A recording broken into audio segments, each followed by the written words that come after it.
నంద్యాల జిల్లా ఆలగడ్డ నియోజకవర్గం రుద్రవరం మండలం బెలగలపల్లి గ్రామం పొలిమేరలో వెలిసిన శ్రీ వాసాపురం వెంకటేశ్వర స్వామి ఆలయంలో కళ్యాణ మండపం నిర్మాణం కోసం దాత వీరారెడ్డిపల్లి గ్రామానికి చెందిన అవతు కోటిరెడ్డి తులసమ్మ దంపతులు కళ్యాణ మండపం ఒక రూము విరాళంగా 4,01,116 రూపాయలు విరాళంగా అందించడం జరిగిందని ఆలయ చైర్మన్ సింగతల మధుసూదన్ రెడ్డి, అధ్యక్షులు ఎల్వి రంగనాయకులు, కోశాధికారి ఈడిగా కానాల వెంకట నరసింహులు తెలిపారు.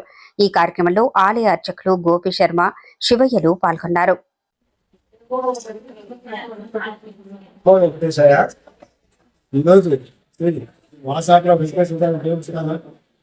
కళ్యాణ మండపానికి వాస్తవ్యులు అవుతూ కోటెడ్డి పరిశ్రమ దంపతులు రూముకు విరాళంగాను 4,30,116 రూపాయలు ఇవ్వడం జరిగినది. వీరిని ఆ భగవంతుడు వీరి కుటుంబాన్ని చల్లగా చూడాలని మనస్ఫూర్తిగా కోరుకుంటున్నాం. ఇంకా దాతలు ముందుకు వచ్చి కళ్యాణ మండపం త్వరితగతిగా పూర్తయ్యేందుకు సహకరించవలసిందిగా కోరుచున్నాం.